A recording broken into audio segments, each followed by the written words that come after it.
And I said, yes, my husband did. Yes? I'm hungry.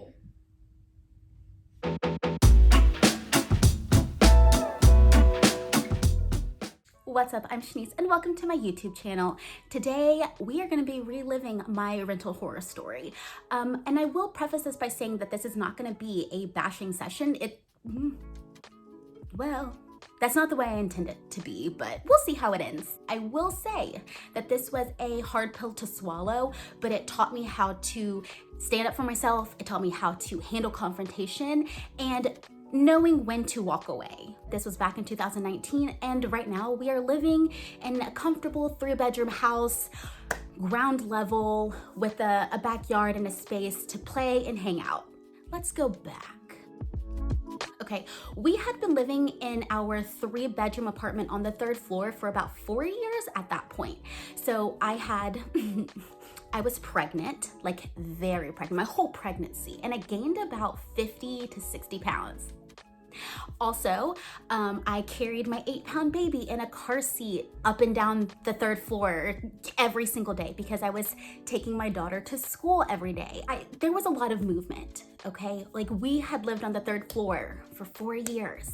Okay, carried the groceries up the 3rd floor, carried our furniture, carried everything up the 3rd floor. We were ready.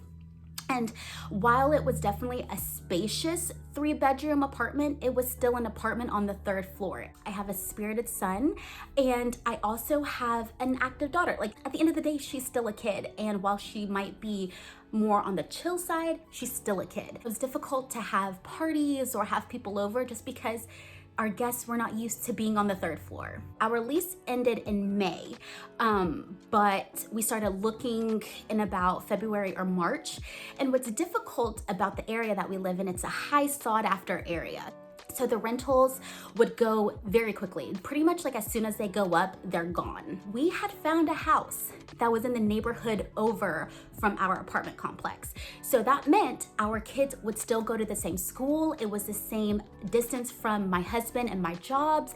We were familiar with the area. So this was like perfection in our eyes. So we took a tour of the house, loved the house, had a backyard, everything. And so I went to put in an application. But when I went online, like, I could log in, but it wouldn't allow me to complete the application process. So I called the leasing agent who had set us up to go on the house tour. When I called him, he's like, well, you press this button, this button. I'm like, sir, I know how to read and it's not working.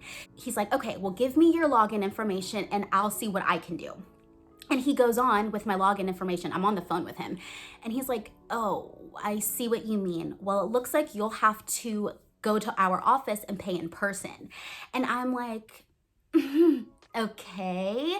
I'm pretty sure it was a Thursday because my husband went on a Friday to go pay it because we wanted to get it done as soon as possible. Like I said, the houses in our area go very quickly. So he was like, yeah, you'll have to come to the office in person and pay for it. So we're like, okay, we'll put, our deposit, whatever we need to put down. So my husband and my daughter drove almost an hour away to pay for everything in person. And the lady was like, do you want a receipt? And my husband's like, yeah, I'll take a receipt. They drive back home and I'm looking on the website, and usually, like, if the house has an application, it'll say application in progress or whatever. And I was looking and it didn't say that. I was trying to email the leasing agent. I was trying to call him. And then I was like, well, maybe it's just the website not working still. So I waited, and Saturday came and I did nothing. Sunday came, nothing from the guy either. Monday came and it said something about it being occupied or along those lines. So I'm like, oh, awesome, we got the house. And I go to call the leasing agent again. I leave a message and I'm like, yeah, I didn't hear back. I didn't get a confirmation from you or an automatic one saying that we got the house, but I saw that, it was closed. So he calls me back and yeah, I'm sorry, man, that house was taken.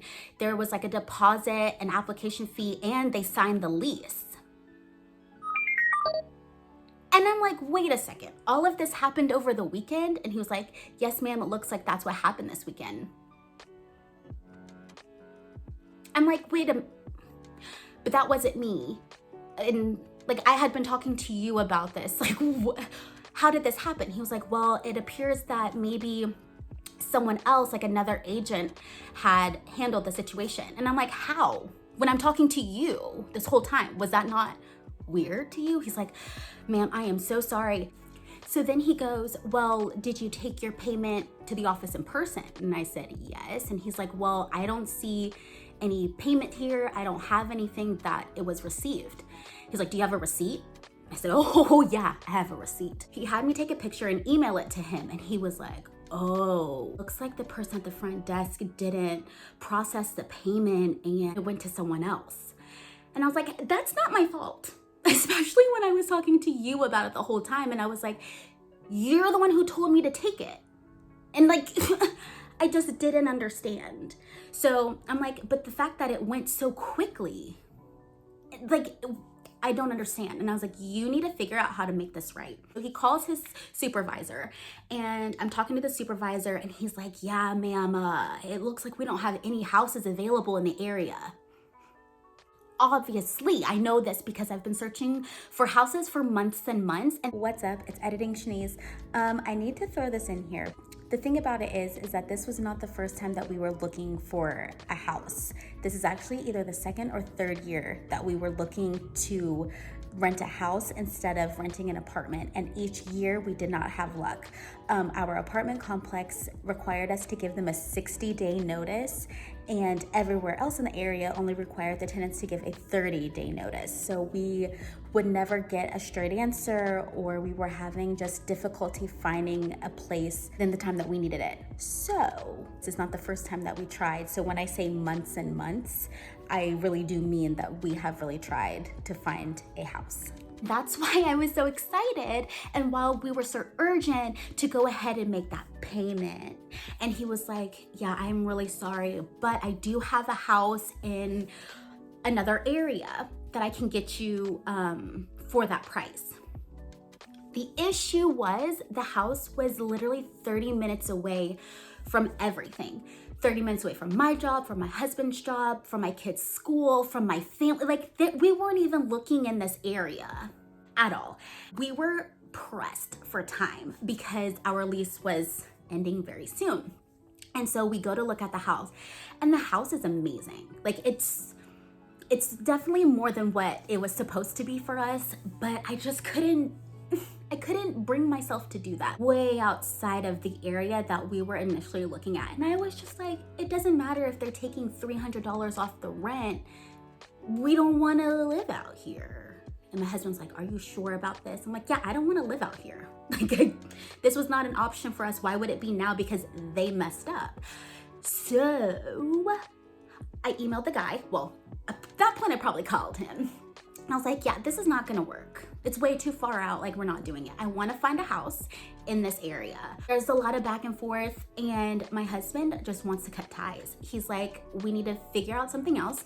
He was like, at this point, we might as well just stay at the apartment complex. And I was like, I do not want to stay in an apartment. I want to find a house. I'm talking to the supervisor, and he finds us a house that is way out of our price range, but would give it to us for the rent that we were looking for to pay. When I tell you, this house was so bomb. It had 4 bedrooms, like 3.5 bathrooms. It had a 2-car garage, a backyard, a screened-in porch.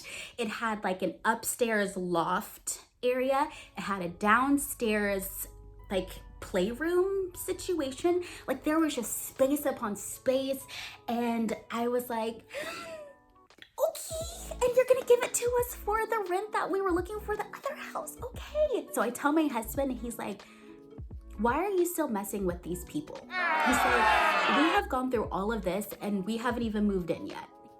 Cut the ties, Shanice. We're not moving. And I was literally like, what? And my husband was very firm. He was like, I don't want to deal with these people. I don't trust them.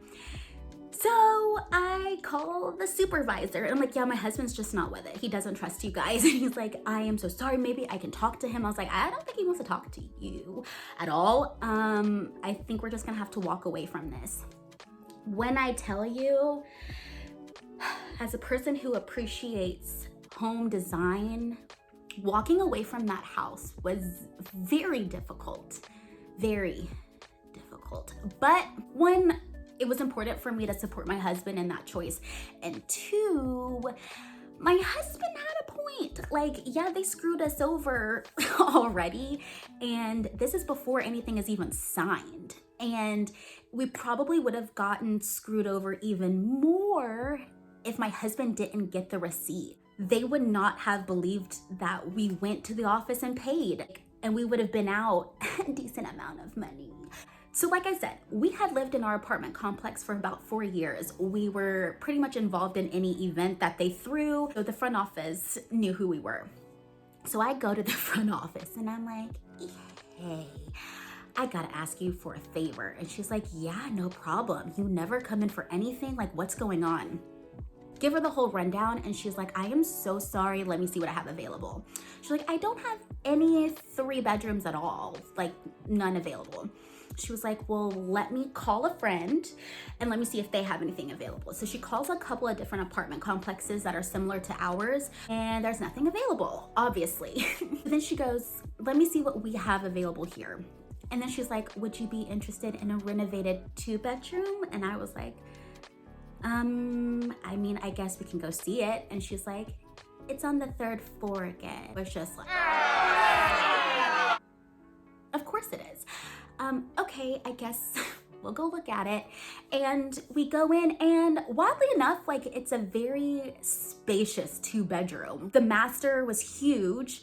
My daughter's room was pretty big. It had 2 bathrooms, so we wouldn't all be sharing 1 bathroom. I told my husband, listen, this is what they've got available. He's like, we'll do it. Just like that. Yes, Shanice, we already know the landlords. We're familiar with the company, with the apartments. We'll just stay here for a year and then we'll move. And I was heated.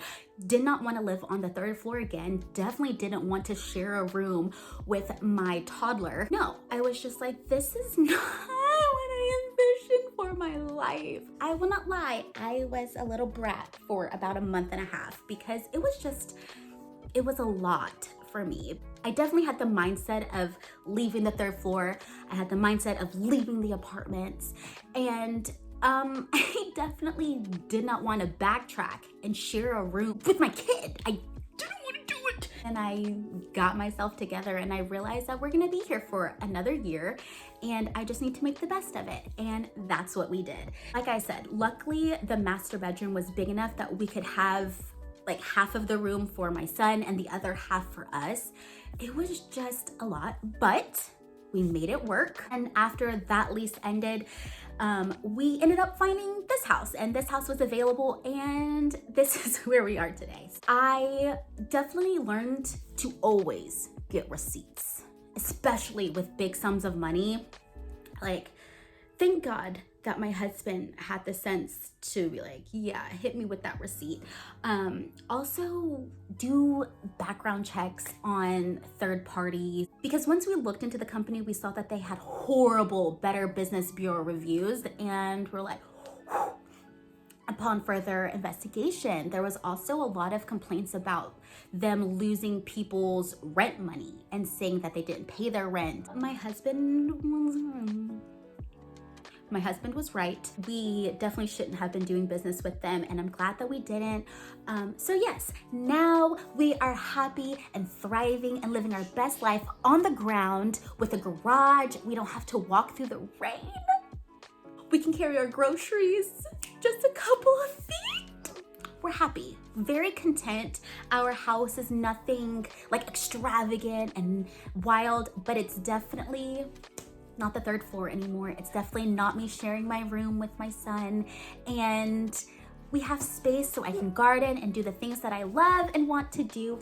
So once again, get your receipts, keep all of your emails, don't throw anything away, don't put it in the trash, save it all because you might need it later. So that was my rental horror story. Luckily, we didn't actually rent from them, but it was pretty traumatizing and very upsetting and stressful because I was dealing with a lot of that stuff when I was working. Luckily, my job was very accommodating and understanding, but yeah, it was definitely stressful, and everything worked out in the end. So thanks for watching, and I'll see you next Friday.